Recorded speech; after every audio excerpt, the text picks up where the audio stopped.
Once a sleepy port in the Amazon basin, Santarém is now a hive of international attention as the timber-guzzling 21st century looms on the horizon.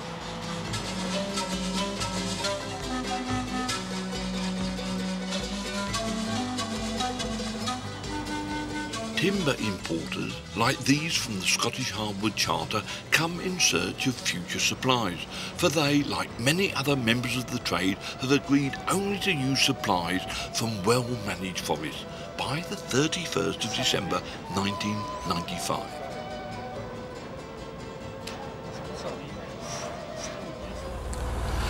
The rainforest of the Brazilian Amazon once covered 285 million hectares. That's an awful lot of land.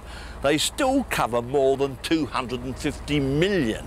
And here they are on either side of this giant river doing their vitally important things. Now, there are two reasons why so much of them have survived. First of all, inaccessibility. This may be the biggest river in the world, but there are very, very few roads. And the second is biodiversity. You see, in these forests there are more than 2,000 species of trees to choose from, so there's never been any real need for clear felling. Indeed, the vast bulk of the 12% that have been destroyed are due to burning for agriculture.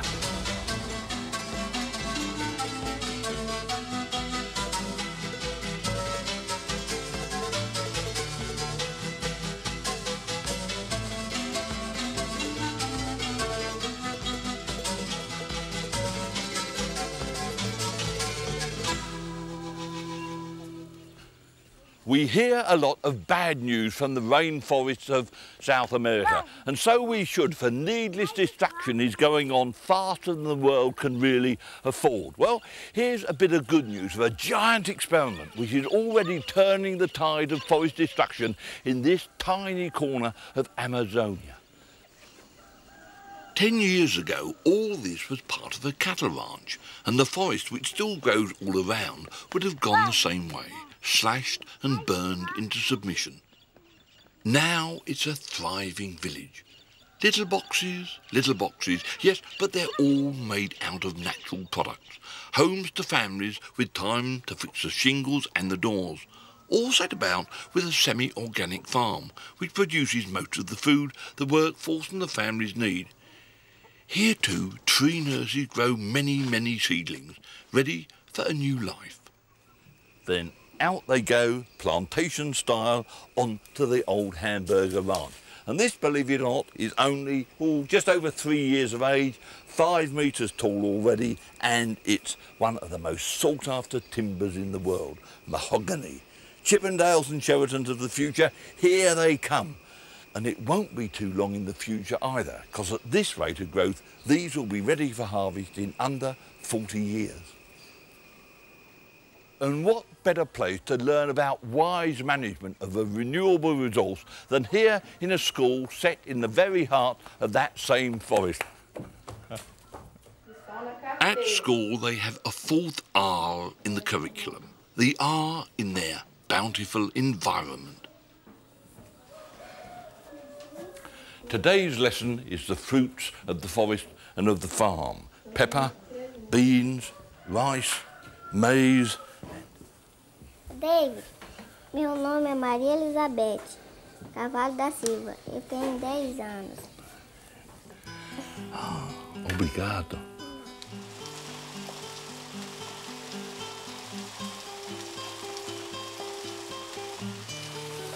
All living things need water, and that includes us human beings.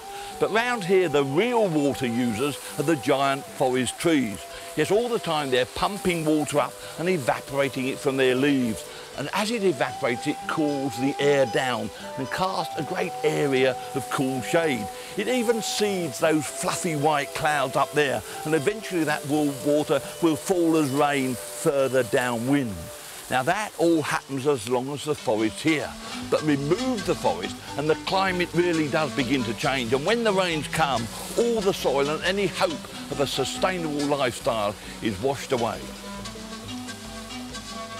With the forest intact, the water can be put to work in many ways. This wheel pumps water up from a spring to serve the village. No need for treatment, for it is rainforest pure, naturally.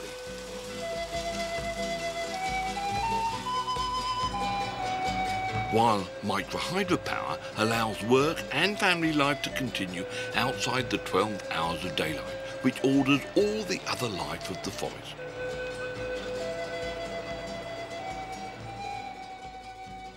So you see, they live in a village which, as far as food, in fact, as far as all the products of the forest are concerned, bears the hallmark of sustainability.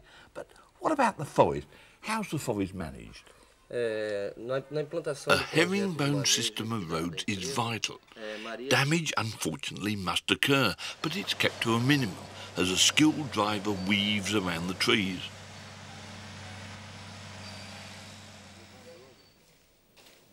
Detailed survey has already identified the trees that will be cut. None under 45 centimetres in girth, and on average, only 6 trees per hectare.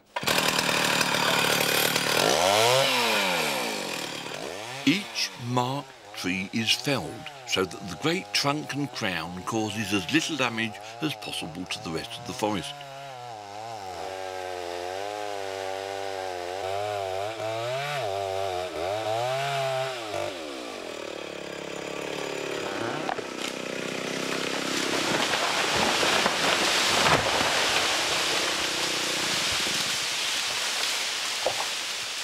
The whole forest shivers with impact.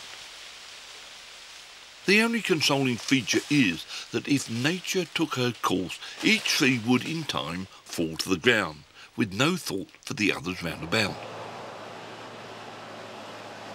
In comes the skidder, cushioned on great rubber-tired wheels, and drags the trunk away to a collection point. There's only one more environmentally friendly way to do it, and that's elephants. The whole operation lasts 6 months, if the rain holds off. The crop, an incredible 30 cubic metres per hectare of up to 10 different species. Perhaps even more incredible, if it's all done well, at least 90% of the forest canopy is undamaged and continues to grow, and all the big old trees past their prime are left in place. So, when Maria Elisabetta was 5 years old, the first forest block was cut, and then year by year different blocks are harvested and allowed to naturally regenerate. And the exciting thing is that when Maria Elisabetta's block is cut again, well, she'll be a mum with children, or as she's doing so well at school there, she could even be the engineer in charge of the project.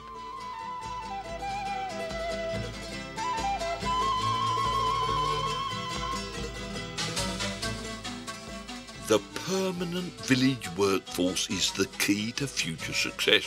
The people are always here, tending the roads and looking after the trees.